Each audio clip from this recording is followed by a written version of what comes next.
This conference will now be recorded. Okay, so now at 6:31, I'd like to call the November 12th, 2020 meeting, regular meeting of the Architecture Review Board to order. First order of business is approval of a couple months worth of meeting minutes. Has everyone had an opportunity to review? Maybe we could just kind of go around the room. I'm going to just follow my screen. So Tom, you're up. Any comments? Let's start with August 13th. We'll do it one at a time. The August 13th meeting minutes. No comment. John Zabel? Comment on August 13th meeting minutes? No comments. Steve Law, comments on August 13th? I believe I was absent that day, so Okay. I have to abstain. Okay. And for myself, it's not necessarily a comment. I don't know if this is the right time to say it, but it does, so Smith is saying here about the applicant providing updated plans and elevations. Where are they in the process? I'm not sure if this is the time to do this. I'm not commenting on the information put, in the minutes, but I am asking about revised plans and elevations. Has that happened? I haven't heard from them, so I will reach out and I'll try to find out more about that. Okay, other than that, I have no other comments. So is there a motion? Just raise your hand, maybe. John Zabel? Motion to accept the August 13th, 2020 minutes. Is there a second? By raising of hands. Tom Sarkowitz? Okay, all in favor? Raise your hand and say aye. Aye. Aye. All opposed? Meeting minutes of the 13th of August passed unanimously. Meeting minutes of November 2nd, 2020. A lot of information here, Aileen. So go around the room again. Tom Sarkowitz, comments. I don't have any comments. Thank you. John Zabel. I did not participate, so therefore I will abstain. Steve Law. No comments. Pretty thorough record of what was discussed. Jamie Millward, also no comments on these minutes. Is there a motion, please? Make a motion. Can I just interrupt 1 second? Yes. Elaine, did you want to change something in the minutes from Yeah, the first line? this is Aileen Marsh, recording secretary speaking. You guys do need to amend it because I realized when I was looking at it today, the very first line in the beginning, I must have done a cut and paste because it says the Roosevelt Forest Commission. So I do have to amend it to say Architectural Review Board. Okay, so I will say that my comment is to change. I did notice that and I forgot to put a line through it, but change the initial line from the Roosevelt Forest Commission to Architectural Review Board. So Thank is you. there now a motion to accept the minutes as amended? I make a Steve motion that we accept. Yeah, Steve Law, Vice Chair. I make a motion that we accept the minutes of November 2nd as corrected. Is there a second? Tom Sarkowitz, second. All in favor? Raise your right hand. Aye. All opposed? Nay. Meeting minutes, November 2nd, abstain. 2020, approved as amended. Okay, so now no applications in front of us today, but we are going to talk about the application format. I trust everyone has a chance to kind of look at the application itself and take a look at what Smith found and what then Eileen also further shared. So let's just open this up to go around the room again. I think that's the best way to do this here. And I'm going to start with you, Tom, about your thoughts on what was given to us and how that might be applied to our own application form, and your thoughts, please. So I'm gonna comment first on the example we were given of the City of Santa Rosa design review checklist. I like how they did the required project information as a checklist and not how we have it in our application as like bullet points. It leads to more of a, review process of either you have it or you don't, and not like a suggested material. That being said, I crossed off a lot from their project documents pertaining to climate action, drainage reports, title reports, storm impact reports, project valuation. I just don't think those are applicable to our board. But I do like their project plan set components. I think we can incorporate, just about all of them except for the creek cross section sheet. I think that would be good to update. I guess it's number 6 on our application to match what they have. And then I looked at the County of San Diego Lakeside Commercial Design Review checklist that we were given, and there's a lot of information here, which maybe we want to do, maybe we don't want to do.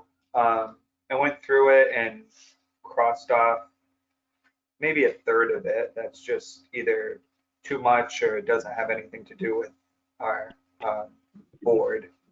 But I do like their guideline reference. It gives like a page number and a section to reference, which I've gone through and labeled it myself pertaining to our own design guidelines. I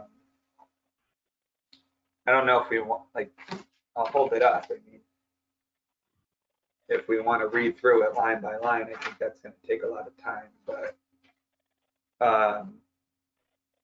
yeah, Jamie, what do you think we should do?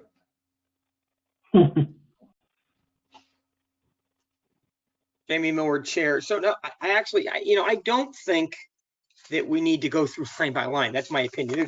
There's a lot of information here, like Tom said, and I, let me just respond a little bit because my biggest comment on all this, I really like the guideline reference as well, and I think that we almost kind of have to work on this off. It doesn't have to happen during the meeting. I think a couple of us are, we can divide up the section to just kind of do what Tom has started perhaps, which is do our own references and then start to build that into something that incorporates our design guidelines. So unless someone feels otherwise, I'm not sure reading through, however many, 100 different line items one by one is a great use of our time.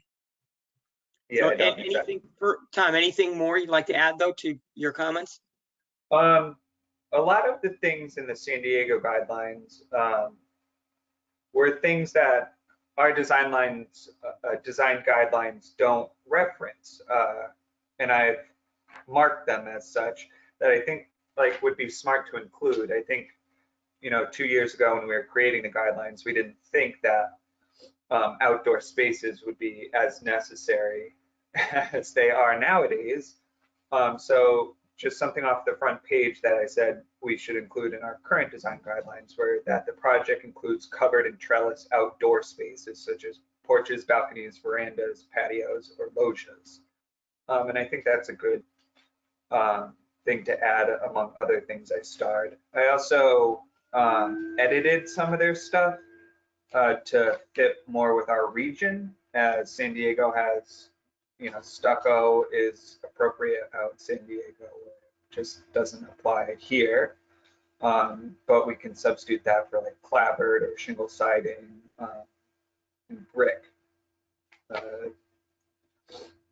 Other than that, there was one entire thing I put a big question mark around. It was signage design standards. I don't know, maybe John can answer this better, but would that be more of a zoning thing? I know we mentioned it just a little bit in our design guidelines, but to the extent of that San Diego has written it out to be, seems more like it would be a zoning issue. so I can be done. Okay, so let me just, and John, you're gonna go next here. But I think let me just comment on one more thing, and that Tom brings up, two separate, larger scale questions, I think. And look, we're happy to talk about both of them, but, one is about what our application looks like. And then he went into commentary of how we might update our actual guidelines themselves. And I would suggest that maybe while all of that is probably, and I know it's the same things, Tom, I think maybe tonight we focus on the parts of this that are going to apply to our application. And then perhaps next month, if we have we don't have any applications, we can focus on, take another good look at the actual guidelines. So let's get John to put his 2 cents in here. John? All right. Good evening, John's a Bell member. Well, I agree with much of what Tom had said. In looking at the Santa Rosa, they were very boilerplate, and it looks again that these are both pretty substantial sized cities, and they're able to break these projects. And we had this conversation early on, I think, and it might be worth bringing up again tonight, is do we have different categories of applications? Do we have a small time one where it's maybe a multifamily residential that somehow would fall into our guidelines, and then a huge industrial commercial complex, or even larger housing complex like we've had come across our board before, and we'd be considering breaking those into kind of subcategories like they did in Santa Rosa. You know what I mean? Where you're doing a more major design review and a minor. So that's something that I liked about the Santa Rosa, but I'm not sure how applicable that would be to Stratford, because we're not doing like block size development in Stratford right now. You know what I mean? We don't have those areas that are being developed. It's not to say it's not going to happen, but I did like that, and it was a little bit simpler to follow Santa Rosa. That being said, I did like the page and document references in the San Diego. The problem is I don't think our guidelines are that exhaustive that if we created a checklist like this, we're basically just reformatting our guidelines into a checklist, because they're not. I would love to see. I didn't have time, unfortunately, to look at the San Diego. I think Susmitha just sent this one today to look at what their standards are. I mean, their standards are probably luminous, and therefore require, I'll call it a flow chart, essentially, to get yourself through it. Definitely, I think there should be something along the lines of possibly, let me flip to our application, along the lines of like maybe a heading, like architecture, and then historical references, aesthetics, massing, just making sure that, okay, in their presentation, in their design documents, whatever they're providing us, they're going to be able to show that, yes, they've thought about the historical significance of the project as it relates to the surrounding area, or massing, that their massing does fall in line. So I think from that standpoint, that checklist is good, especially with the citation. But to reiterate what I said, I don't think our guidelines are that voluminous. I think they'd be lost in the shuffle here if we put them all into the checklist as it appears San Diego did. But ours definitely, we definitely need some beefing up. It is hard to follow. I think one thing we suffer from, and I've heard it from other applicants now, and sitting back and watching that last hearing was, well, we're going to present that to zoning. We're going to tell zoning about that, and we're going to see what zoning thinks about that. And we're kind of not yet at the forefront. And I know that that's coming. And as we work with these attorneys and these developers, we're going to have their ear more, per se, to outline what our expectations are. But I think from that standpoint, maybe we want to add some clarity even to our checklist that, look, this is not a zoning board review. This isn't a zoning commission review. This isn't a planning review.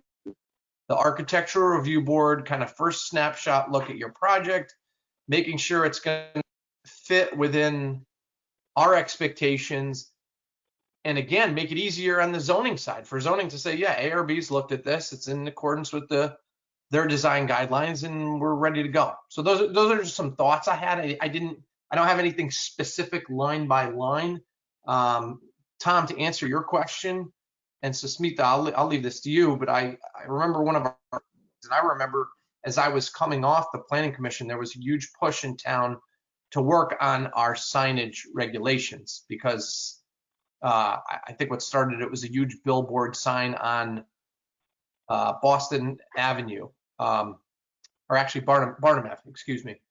There was a huge billboard on top of a building there at one point. It's like, does that really belong in that setting? But Susmita, I'm sure, can comment more on that. Okay. Oh, go ahead, Susmita. Yes, so I will have to discuss with Jay regarding signage regulations and how we can advance more aesthetic, design-oriented regulations into our zoning ordinance. And that's a big conversation I think I should have. I haven't, there were so many other priorities that we never actually sat and, skimmed through the zoning ordinance. Having said that, I know our POCD update is coming up pretty soon, and we also requested for some budget to update our zoning regulations, which got appropriated in the 5-year capital improvement plan. So if we actually get that funding 2 years from now, we can do a zoning rewrite, including all the components that were discussed in the POCD that were never implemented because of lack of funds and staff. Regarding the applications, your comments and Tom's comments are really spot on. Like, I couldn't agree more. But I just want you to be a little bit mindful from a customer perspective. Like, if I am coming to town hall and I'm given a 5-page application sheet to fill and refer to a design guidelines manual and then go back and fill it back in, I don't know how much of it I would be able to do. I mean, especially if I'm under time constraints. So some things to consider. I like the idea of referring, regulations page by page, but is it practical? Is it going to help or hurt the development process? How can we make it different, more efficient is what I think, you as a group should be thinking about. Mm-hmm. Okay, thanks, Susmita. I'm gonna look. I'll go last. So, Steve, why don't you chime in with some thoughts here? Or John, you have. John, I just want to comment on something that Susmita said. Susmita, just a thought here. Is David Wright still in the town? I mean, the town's website, because the town has tried to update so much more stuff on their website, it really is a hot mess right now. Like, I wanted to find our design guidelines, and right next to our design guidelines was like, where you had to find that was staffing. And it's like staffing, and then it took forever to find even where you'd get a checklist or a document. So that's just, I bring that up from ease of use. That was very difficult to do. So I'll just throw that in there. Yeah, David is still there with us, and I will work with him to simplify it. The challenge we've been having, and Dave Wright also mentioned, is that because of remote land use meetings, we are now having to put in our documents in multiple locations. Previously, an agenda or a minutes could be only I'm all set, Jamie. one. I'm sorry. Sorry. They could be only accessed from one link, but now we have multiple links and multiple locations where, files are being duplicated on the website. So I will sit with Dave and I'll try to simplify this for everyone in the next week. Okay, thanks, Susmita, because I agree with John on that one too. It needs to be easier to get to the stuff. So let's let Steve. John, something happened with my speaker. Since giving the synthesis of what you said, I didn't catch anything that you said. I thought no one was speaking. Sorry about that. That's okay. I'll work with Dave and I will get that straightened up. Thank you. Okay, Steve Law. Want to chime in with your 2 cents? Sure, Vice Chairman Steve Law. So I have to agree with John because I was searching for the checklist just before the meeting and I couldn't find it.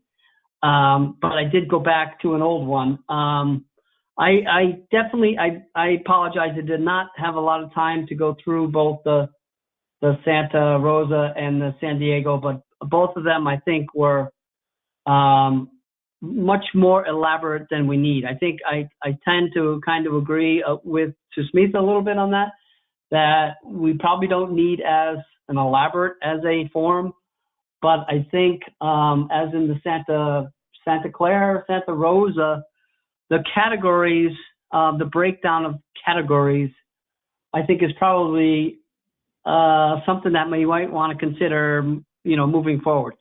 Granted, we're a new board and we're learning as we go along. I think we talked about this when we first formulated that we would probably be doing this years later, and here we are doing it. So, but I had to go back to our original checklist because I think what we had originally was a little bit more elaborate in terms of an actual checklist.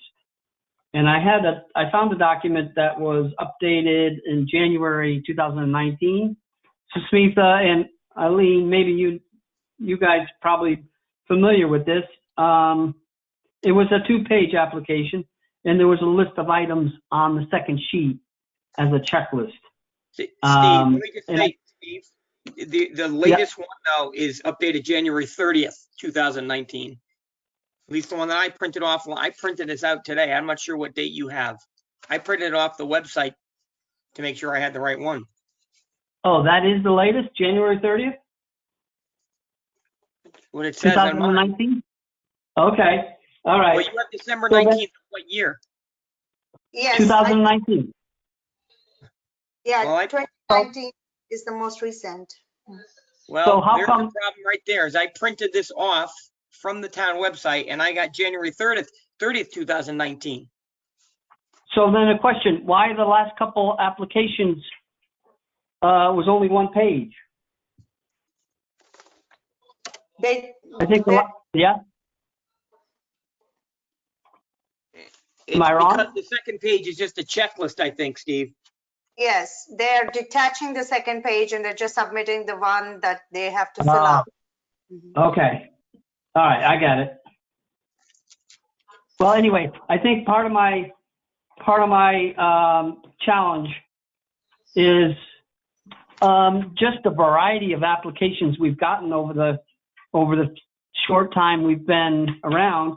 They varied quite a bit from, I'll say, from the diner to the self-storage at the dock to the housing at Christchurch. They varied quite a bit in terms of the material presented. And at one of the applications, we didn't really get enough information, and we probably should have rejected it, but we kind of pushed it forward. So I think, what we need to do maybe is take examples from both the Santa Rosa and the San Diego checklist, and then try to elaborate a little bit more on our checklist. But I don't think we need to go to that level of the Santa Rosa had how many categories? 1, 2, 3, 4 categories of basic, size of project. We could probably do it with 2 or 3.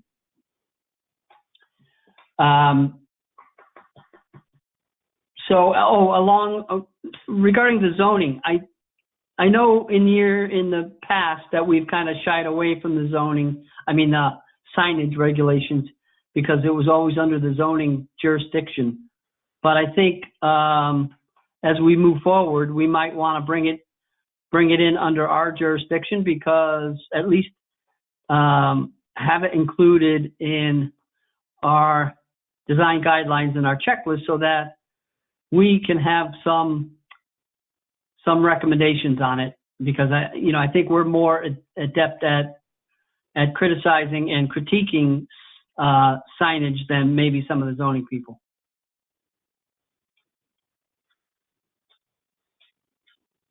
That's all I have, Jamie.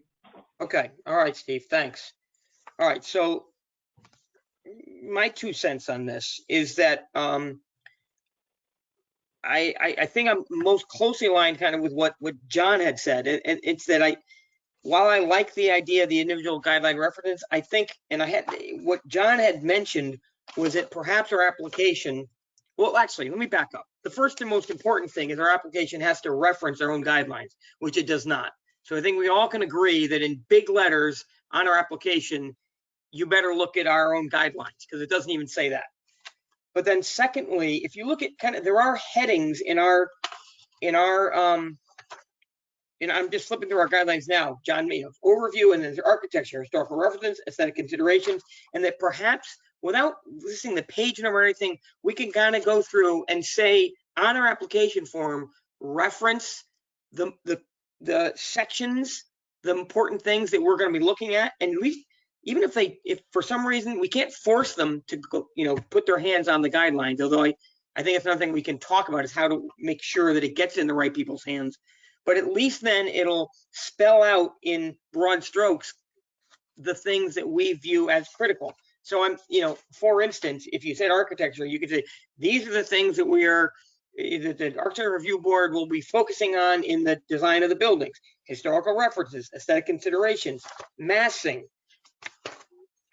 building placement on the property, access and driveway, et cetera, et cetera. So we kind of have this little running list, doesn't have to reference all the page numbers, but kind of gives them a quick snapshot of the categories within this design guidelines that we have deemed important. So that's taken off of what I think John's comment on that, and I happen to agree with it, that might be, without making it cumbersome, because again, I don't know that I don't think we want to do that and make it, we're not San Diego, and we probably can't command, I don't know what the right word is, respect of the people who are applying in front of us that they can in San Diego, California. So I think that we want to make it user-friendly, concise. You can fill it out. If it has to get to 2 pages, that might not be the end of the world, but certainly not, a 5 or 6 page application. So that's one comment. The other, and I already mentioned the other one. So the other comment I have on this is, and this is for Susmitha as well. I don't know. It's difficult to find on the website, and I just don't know what's the best way to get these guidelines in everyone's hands. Especially nowadays, nothing's being done face to face, and probably even when they're getting applications, they're not coming in, I'm guessing, into the zoning office to get applications, but somehow, the application and then the guidelines, kind of all need to be like real quick. And, we have to find a way to get the word out. I've tried to mention it in past meetings at the end to various attorneys and things, that, I've made more general comments about applications, not that specific. You guys have covered most of the specific things that I might have even thought about. But I think that we all, and Susmitha, you too, and the office, the zone planning and zoning office, we can all work towards letting the attorney Rosati's and attorney Protos and, everyone else of the world, hammer into all of them about that these guidelines exist and, what's involved in them. So let's just start. So that's an aside a little bit. So what we should try and focus on here is how do we think we want to update the application? So let's, other than a roundtable, because we're not all together, let's go around again. Tom, now you've heard everyone speak. What is your thoughts now? After hearing everyone speak, I totally agree that having anything like the San Diego checklist is going to be just way too cumbersome for Stratford. I'd like to pull, mainly if we do anything, I think we should pull from the Santa Rosa checklist, specifically their project documents and project plan set component checklist. And that is really just a checklist of what we want to see in the meeting. Like we won't, unless there is existing and proposed elevations, exterior light plan sheet, floor plans, material and color, detail sheet, streetscape rendering, among others. I would really push for this document checklist to be part of our application checklist. I think it's specific. I think it's exactly what we want to see. And then if they don't have it or they do have it, we can really, you know, have something to discuss with an applicant. But those are my thoughts.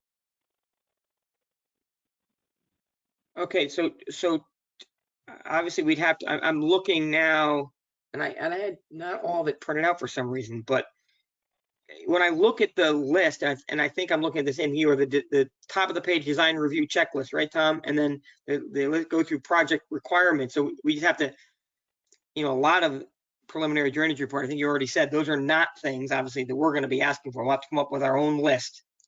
Is that what you're suggesting?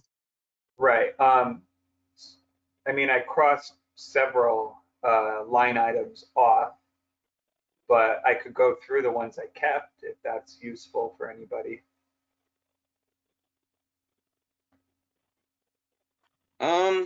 Well, it probably, it might be, or, you know, just to kind of, we can, if, well, wait a second. Let's just go around the room again. We're going to come back around the room again, I feel like. So let's come back to that. If we get to kind of a consensus, then we can get into a little more specific. So John, why don't you jump in again, all right? Or John Savell, member. Yeah, I'm just reflecting on something you said, Jamie, and I think we already have those subheadings.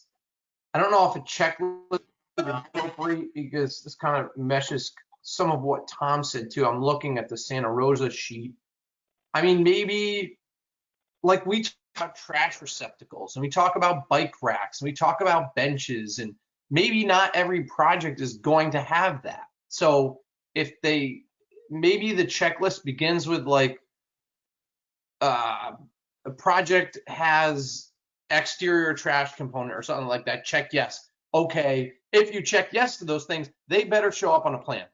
Does it have exterior on building and parking lot lighting? If it does, those are checked. They better show up on some sort of plan. So I think kind of incorporating that, or like Tom had said, just using the Santa Rosa sheet, and is there an exterior lighting plan sheet? Well, maybe they don't have a lot of exterior lighting for whatever reason, whatever the development may be. So I just don't want that to be a sticking point where they don't have that and therefore aren't able to provide it. But again, I think winnowing it down, maybe the thing to do, honestly, is to look at these applications, see what they provided, see the types of plans that they provided. Because I think one thing, if I look at our, not even our checklist, it's on the application. Reference is a site plan in accordance with the town of Stratford zoning regulations. And that is strictly building size, massing, footprint, and relation to property boundaries. That's zoning in a nutshell. You know what I mean? I reading that as number 7, which is the last thing before you sign, doesn't give me the warm fuzzies that they're going to be talking about lighting. They're going to be talking about plantings. They're going to be talking about anything outside of a building envelope and property boundary. So I know I just went around in circles there, but I guess I'm towards Tom's idea of what should be provided, but maybe we can put those into subcategories. Like, okay, the site plan has to show these items, and if there's cross sections, it has to show these specific items. Something more along that line. So it's major sets of plans and what we expect to see on each type of plan. So that's what I'd offer up.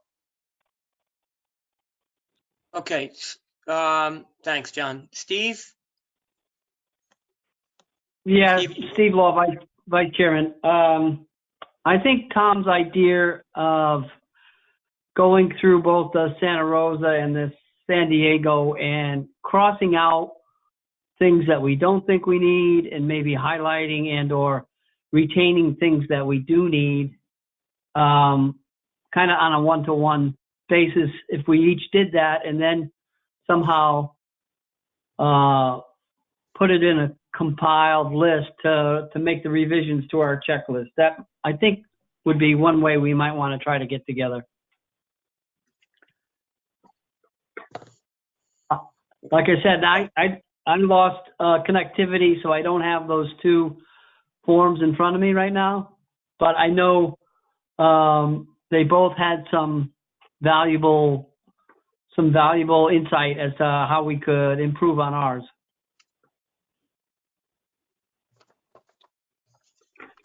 Okay, Jamie Miller, Chair. All right, Steve, thanks. All right, so I'm just trying to formulate what's the best way for us to move forward. Again, I'm hearing a couple things here. So let me try and synthesize this a little bit. I'm hearing that having something specific about the type of drawings we would like to see and the information we'd like to have, and that could be part of the application. So floor plans need to show X, Y, and Z. Site plan needs to show all these things. And I think, but I'm also hearing perhaps that at least I thought I heard that having some reference to some of the big headings in our guidelines could also be part of that. Am I catching that right? So there's kind of two separate things that we're considering. And I tell you, let me just talk about number 7 too, because whoever said it didn't give them the warm and fuzzies, I'm not even sure, why, obviously if they don't have the information that the town of Stratford zoning that meets zoning regulations, well, they're not going to get a permit, and I'm not even, I think,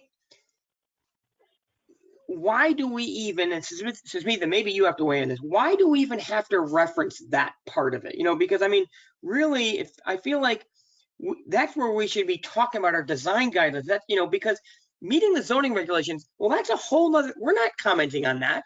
And we're not even establishing whether they meet or don't meet the regulations. That's not our job. Our job is to review them based upon our design guidelines. So the first thing is like that sentence in number 7, does it, for some reason, that need to be there? Smitha, you want to chime in on that, please? Yes, if you recall our discussion on 3044 Main Street application about a year ago, that was the main issue there because they were supposed to create a development based on a new zone that they were proposing, but we couldn't find the zone standards, and they were coming back to change the roof height, and the roof height and roof design were dependent on the regulations. And we would be a body that will not be credited for its work if we just didn't, go review the zoning regulations.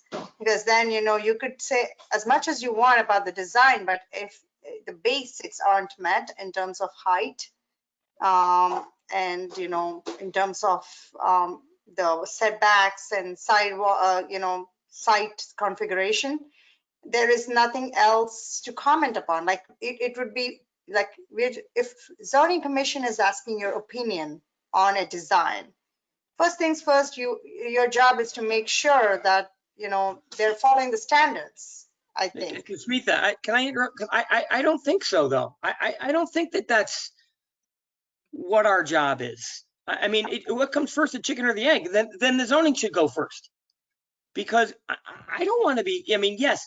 Okay, figuring out the building height is pretty straightforward. We can do that, but there's lots of regulations in the zoning regulations that, I don't know all the particulars of the town of Stratford zoning regulations, and to say that we're going to somehow make sure that a project meets.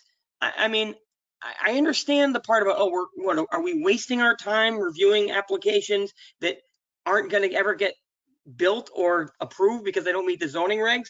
Well, frankly, we don't get that many regulations. If we review a project and we think it's great and ends up they don't meet zoning regs, it doesn't get built, is that such a terrible waste of time? I mean, they're going to have to amend the project to get it built to meet zoning regs. I'm assuming that they're, for the most part, any developer is going to do a presentation which is conforming in general to the zoning regs. Otherwise, they know they're not going to, no developer, unless he's going for a zone change or he's going for a, not a zone change, but a change to the zoning regs or a variance, they're going to be presenting things that are generally conforming. And so you made up that's a good 3044. I remember exactly the one you're talking about. And, I'm not sure I'm saying how we should handle that when we know that something doesn't meet regulations. But, say again, why is it our job to make sure that it meets the zoning regs? Well, I agree with you, but I still have this thing, where you are an additional layer of oversight there. I think if zoning would have missed that point, it would have come to you and you are saying, okay, you were supposed to build within 45 feet based on the regulation, but now your height is exceeding, like you're showing a 50-foot roof, and the pitch that you're showing for the roof would go beyond what the zoning allows, and you should come back. I mean, I'm mostly talking in terms of the building design only, not even the site configuration. But if you think that's too much information, fine. I mean, we can take it off, like whatever this group decides is fine with me. All right. So yeah, I hear you. So, John, I know you had your hand raised. Go ahead, John.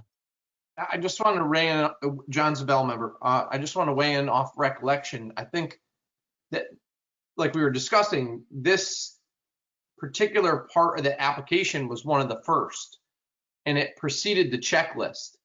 And my recollection also, so Smitha, you can correct me if I'm wrong, but I think the other thought of 7 was as to not overly burden the applicants if they were doing something in accordance with 7, which would be in accordance with the zoning regs.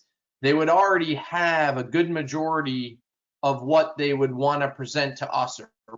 Similar to my comments earlier, we keep hearing, we're going to show it to zoning, we're going to show it to zoning, we're going to go show it to zoning. Well, they're signing off that they are meeting 7. We should be seeing plans that show similar things. So it's kind of a double-edged sword, where we heard again from the applicant over at Riders Lane that, yeah, we're going to show zoning that. We're going to show zoning that. But by including this, saying, look, we already meet zoning stuff, well, we better see that stuff. And if we don't, we're going to want to see it. So, and I think it was before we had, it was kind of, okay, if they are able to meet 7, there's going to be enough meat on the bone for us to be able to review and then comment on that. That was my recollection. Jamie Moore, Chair. So, John, I agree with that as a premise, but I never viewed ourselves as another layer. I can't remember. It's just me that said that. I think another layer in checking against the zoning regulation. So I'm not even sure that. I certainly don't want to say that I'm going to be, I want to be somehow responsible if some project doesn't meet zoning regs. And the minute you say we're another layer checking it, that's what the implication is. So I actually, now I'm just coming around that I don't think it even belongs in here. Reference to the Stratford zoning regulations. I think the only thing that belongs on this application is reference to our own design guidelines.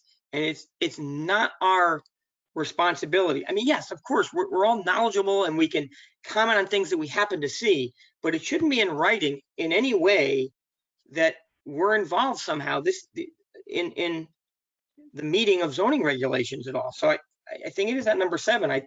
My opinion, that's the one that really needs to get modified. So Smitha, go ahead. Just one thought, John, based on what you said. I don't think people are serious about ARB reviews yet.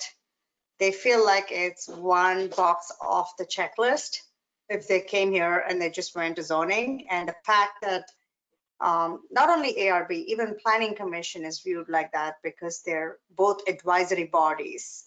I mean, they feel like zoning has more skin in the game. So they kind of plan their strategies in such a way that, let's just get it off the list. And, will show more at zoning. And that's why you don't get a lighting plan, you don't get a landscaping plan, you don't get what you're asking for most of the times, because they're not taking this body as the be all end all kind of a body, which it is not, to be honest. And when, like, I agree with Jamie, you don't have to specify zoning regulations in if you don't want to, but at the very minimum, maybe having something that states that somewhere on the application that it is being assumed that this particular application has met the basic zoning requirements before coming to ARB, so that ARB is not taking the responsibility there. Like, it shouldn't sound unprofessional too, like you have reviewed a whole application, it goes to zoning commission and they realize, the guy doesn't even meet the height standards, and you have given your comments on that. So at least you're taking off that, you're sounding more professional when you say it is being assumed that this particular property has fulfilled the basic zoning requirements, and we are only reviewing the design aspect of the, application. Good, John, go ahead. Yeah, I mean, you're exactly right. I mean, I've lived on both sides of these advisory boards, and I've always heard that about plan, hearing it about ARB. But to what we've always said, we do have some skin in the game. We should take this very seriously.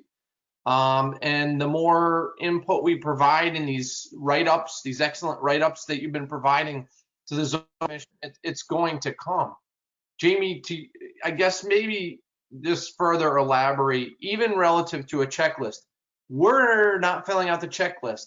We're not signing the application. So therefore, our letters to zoning are strictly just going to comment on building, massing, aesthetics, everything else. And to this point, we should have a general understanding about that, right? Because if they're building along the property line, we know that's not allowable in certain zones. And they are signing the application. They are filling out the checklist to, in their own mind, say that they've met the requirements. It's not for us to say, well, we think that box, so I guess it does go both ways. They are the applicant, they're signing it. It's like anything else that I would assign in my profession. I'm attesting to that I've reviewed something and that there's been thought given to it as presented either in a plan, written narrative, what have you. So I think the onus is on the applicant. And we just keep doing what we're doing with a general understanding of zoning. I think we all received copies of the zoning regs. We didn't, they are available. But I think much of what we've been commenting on lately doesn't speak directly to zoning, which is good because we don't want to get in their kitchen there. Okay, thanks, John. So Steve, I can't see you, and I see your mute button is off. Are you looking to chime in? Steve, are you there? Maybe we lost Steve. Okay. How about now? Yeah, now I can hear you. Yes. So Steve, were you? I saw your light come on. I think it came on to green. So, sorry, I'm having technical difficulties. Can you hear me? Yes, we can, or I can. Yeah. So I hearing both sides of the discussion, I was kind of going both ways. But John, I think it's very well put. I think it's more of a certification on behalf of the applicant that they're saying that this application that they're putting forth for our review meets the zoning, the basic zoning regulations. So I kind of agree with Susmitha. I think it's worth some form of keeping it in play, and it puts the onus on them to say, here's our site plan application. We meet, and they have to demonstrate it graphically in a plan form that shows that they meet the basic zoning regulations of setbacks, building heights, even parking. Although we're not gonna, like you said, Jamie, I don't think we want to be responsible for verifying if we meet all those specific regulations. But I think having a checklist that is part of their application that says they've already reviewed it and gone through, and they're basically certifying that, yeah, our application is worthy of you guys looking at it and passing it on. All right, so I'm just jotting some notes down. So how would everybody feel if number 7 said something like, by submitting this application, the applicant or its designee is confirming, can't read my own writing, is conforming to the zoning regulations and have reviewed the commercial design guidelines prepared by the Architectural Review Board. So we can reference that it's on them, that they've met the zoning regulations, but put in there that, and make the attorney, make it sign in there that they have also reviewed the commercial design guidelines. Any comment on that? Agreed. Tom? I think it's good what you wrote. Okay, so John, you have something you want to weigh in that? No, Johnsville, remember, that sounds good, or it's a checkbox. And maybe that's the first checkbox on our checklist. Is Yeah. A, number 1, if you're coming to see us, you better make sure that your plan meets them first, because we are not going to comment. Being only advisory, your first onus is to meet zoning. Check. Okay, now going into the design guidelines. Yeah. And that all goes as part of the application. All right, so the listing of the plans and what we're required on them, I mean, are we considering that we have an application checklist, and as opposed to the actual application form, are we kind of saying that we should make both these pieces of paper part of the application and, kind of change around the application checklist to put drawings in there, what we expect in each type of drawing, and force that to be submitted along with our application itself? Is that what I'm hearing? Somebody weigh in that. Yes, but Steve Law, Vice Chair. Yes, I agree. I think having that checklist. Yep. Yeah, can you hear me? You're cutting in and out, Steve. Start again. Yeah, now we can. No, I agree. I think that that checklist should be part of the application so that we know all the individual pieces and exhibits that are being included as part of the overall application package. Do we all agree on that, Tom? Steve, do you agree that if we go to 2 pages and we can modify, but the checklist with kind of the expectation of what's on these drawings is a box you have to check off, and you submit to us that yes, here's this information, and we have it with us. You guys agree with that? John? Yeah, Johnsville, remember, absolutely. And then if they show up and it's checked and it's not there, now you even have a leg to stand on. Just cannot give you an opinion either here nor there. And I hate to use the diner as an example, but that first night it was okay. We didn't have sections. We needed to go through a verbal narrative for 20 minutes to understand the roof design. You know what I mean? And it wasn't really fruitful. So, but if we had that and they had it checked that, yeah, we did it. Well, no, you didn't. It's not here. We can't comment on that. So yes, I agree. Okay, Tom, any comment on all this? I agree as well. I think we should put maybe one sentence before the application checklist, that all documents in our checklist must be provided, or else we're not going to review a project. It seems pointless if an applicant can pick and choose what they'd like to present out of things that we have deemed important or essential to our design guidelines. Okay, so Jamie Miller, Chair, I agree with all that. So I'm going to play devil's advocate here. The problem is, we, depending on how this list reads,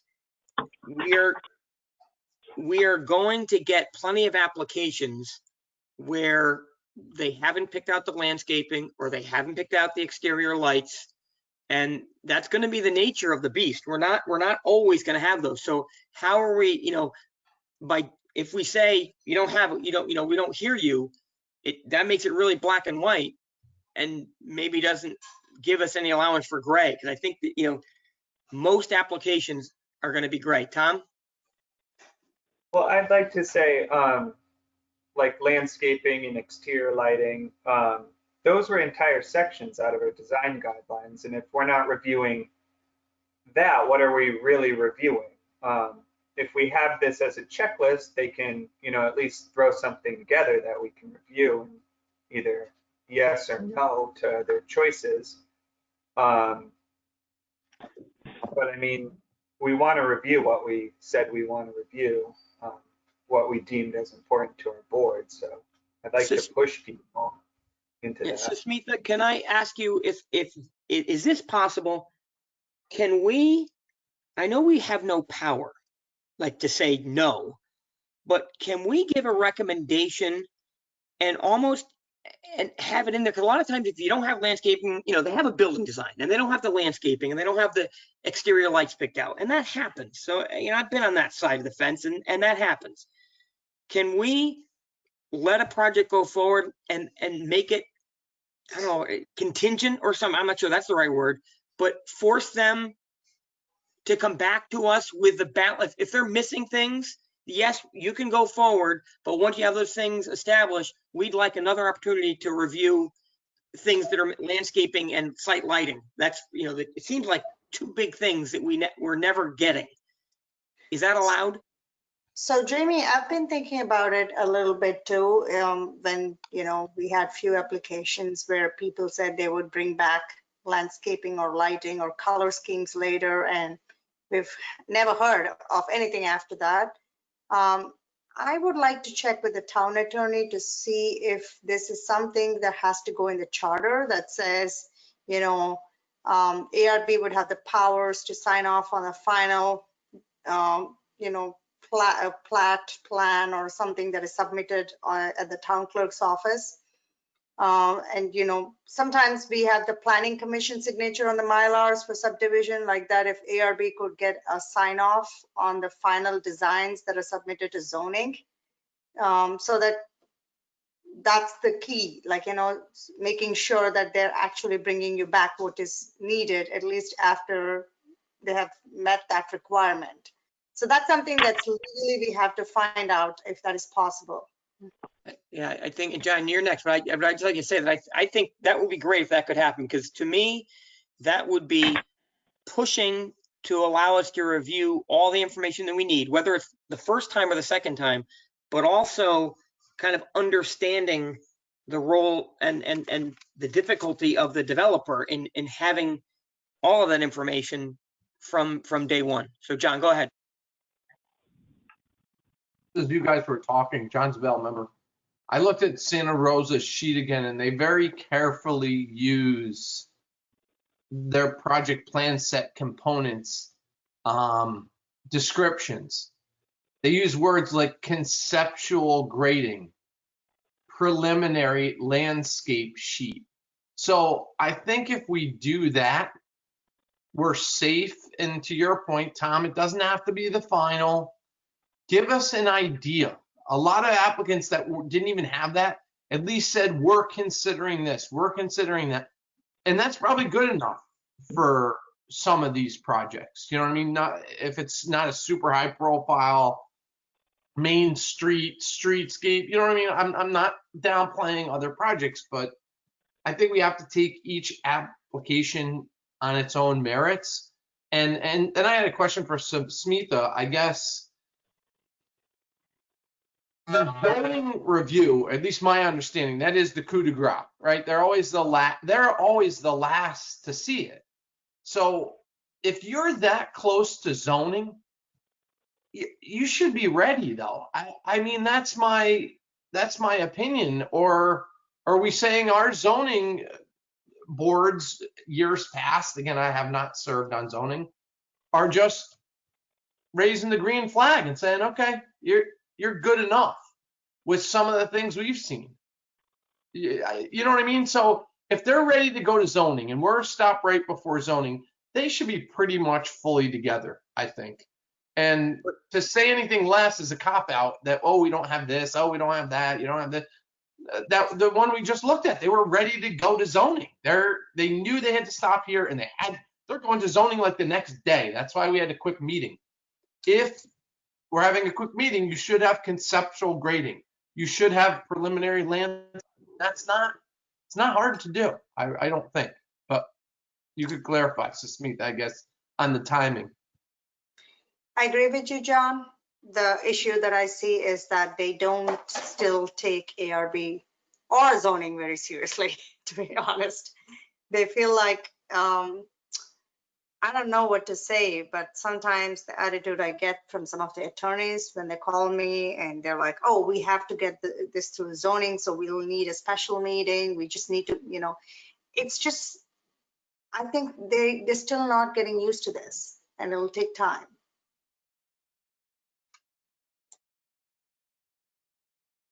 Okay, so this has been great, I think. So now let's figure out what are our action steps. How are we going to move forward? I was going to suggest,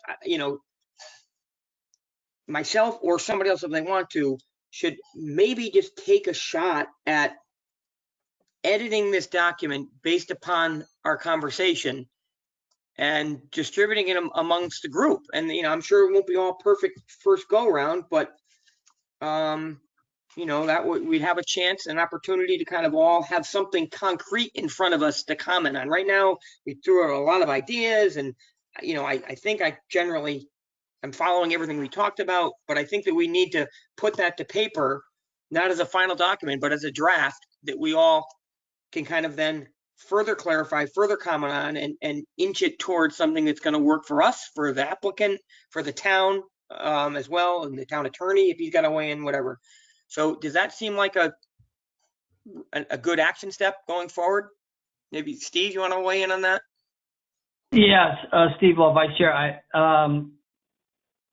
yeah, and with this remote, it's a little, I find it a little difficult, but I think it would be easier if we could, sit around a table and kind of brainstorm and pick and choose. It might streamline the process. I don't know how possible that's going to be now, but instead of, it is kind of not a major undertaking, but to delegate one person to do it, it doesn't really seem fair. And that's why I'm wondering if there's a way we can either split it up or all do it and then try to compile it. I don't know. Yeah, go ahead, John. Yeah, I'm just saying there screen sharing capabilities on these go-to meetings, and we certainly can Excel spreadsheet.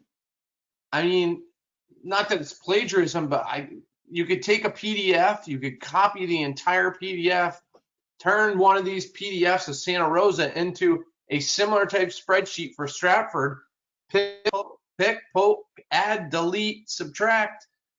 We could do it in a live fashion here. I mean, I have two screens up. You guys always probably see me looking back and forth. This is my office, home office that I use every day. I actually have 3 computer screens. And we could pull it up. I could share a screen. We could start an Excel document and boom, get right into it. I think is probably one of the easiest ways, because all this compilation stuff, there's always stuff left out and so much duplication and things. I don't know how fruitful that is. Yeah, Tom, you go next. Let me just say, I hear you, John. I'm with Steve, and that I'm not sure you need 5 of us doing that together, though. I do think it might be more beneficial to just me or you or somebody just pull it all together, do the best you can, and then comment. But Tom, go ahead. What were you going to say? I'm sorry. I've actually already marked up the Santa Rosa checklist. I can type this up tomorrow at lunch and send it around if anybody wants to comment or add their own things or mark it up as they see fit. I mean, that's really not a big deal for me, if that's helpful for the group. Yeah, I think that is helpful. And I'd be willing to volunteer to like take Tom's information and just see if I can, just not, like I said, not every piece of it, but just kind of pull it together in a way that, I mean, maybe at that point, John, maybe then we can start screen sharing, but to start from scratch, it just seems hard, to kind of pull it all together. It only takes one brain to kind of just sit down, get it together the best way we think. Okay, now we have the beginning of something. Now we can all comment. I already converted the Santa Rosa to an Excel. The PDF software nowadays is so insane. All I did was say, you grab this button, convert to MS Excel, and boom, here it is. Already got it. It's got all the characters. It's got everything, right? So, just a thought. Okay, so why don't we, Tom, why don't we start with you sending off your sheet, and let's all look at that. And I'm going to look at that too. And I don't view it as going to be that hard to kind of put a little edited application together. I assume, Smith, that is there this is a Word document, I guess. Is this something I could, you could share with the group, this whole application and the information sheet? Is that something you can share as a Word document or something? I can try. I think John would be the best person there because Yeah. I don't have a PDF read write on my computer at work. If you have something like that, John, it's just to save as Word and that's it. The other Yeah. thing I also wanted to mention is so now that you guys are 2 years into this process and we have been seeing some applications come in, if you wanted to consider charging a fee for reviews, that could be added to the town's tax base. And if that's something you want to consider, I can put that proposal forward and see how well received it will be by the council. Steve Locke, Vice Chair. Where does the fee go? It will go to the town's general fund. So all the application fees from zoning commission, zoning board of appeals, and planning commission, they all go to the town's tax base, like general revenues. Mhm. Yeah, I'm all for getting more money into the town's coffers and maybe in reducing our taxes or something, but I'm not sure that that's the right tact for our board right now as one that is, still green. I know we're a couple of years in, we've seen 6 or 8 applications or something. I don't know, charge them $100, is worth it. I would rather, my opinion, I think I'd rather focus on is getting people to respect what we do and acknowledge that what we're doing is important, and then it can move towards something that there's a fee for it. But I can be convinced other ways. But Well, Tom? I can say something. I'm sorry, Tom, I'll just finish my thought here. When people start paying fees, they take it more seriously because now their money is involved and they'll start, abiding by all the requirements because they know that they've paid $100. So they better get everything in there. Just a thought. Yeah, if they were worried that they were that we had some power, though, that's the problem. They really, they don't have to be scared of us, really. But okay, Tom, go ahead. I agree with Smith that if we charge, a fee, people have more incentive to not waste the money that they paid. They, out of fear that we could kick back their application for insufficient information. But also, I don't even know if this is possible, but maybe we could earmark the funds that we do collect from hearing applications and send them to maybe like town beautification projects specifically, rather than just a general slush fund. Okay. All right, so John, go ahead. Just check your inbox. I just sent everybody the Word version of and the converted Santa Rosa checklist, which should appear on sheet 3. It took each of their pages and put it on a separate page. So I'm not responsible for any copyright infringement, though. John, I don't think I received it.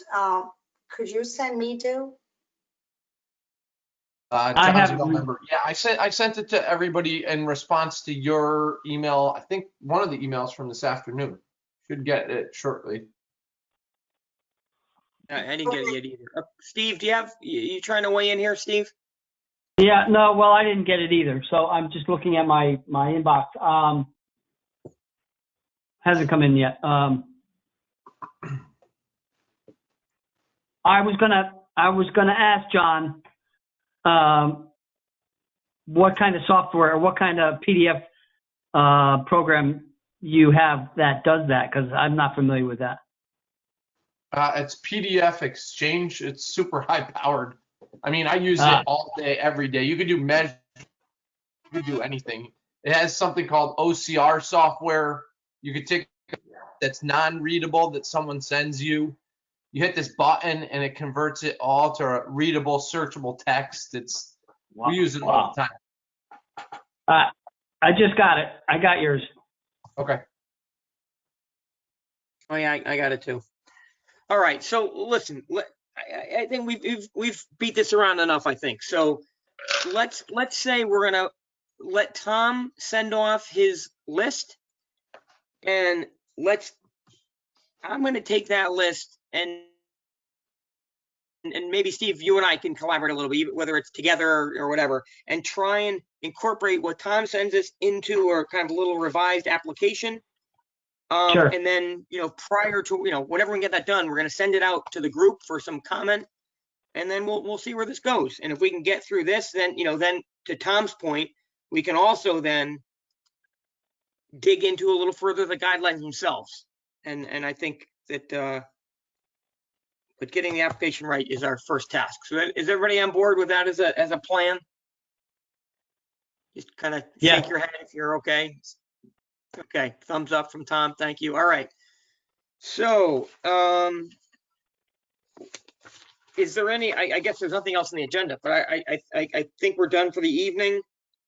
So Tom, I'll be looking forward to you sending us something, and then we'll try and get something back out to you guys soon. And otherwise, we're hopefully on. Maybe there's some applications. So Smith, is there anything that you know of upcoming in December?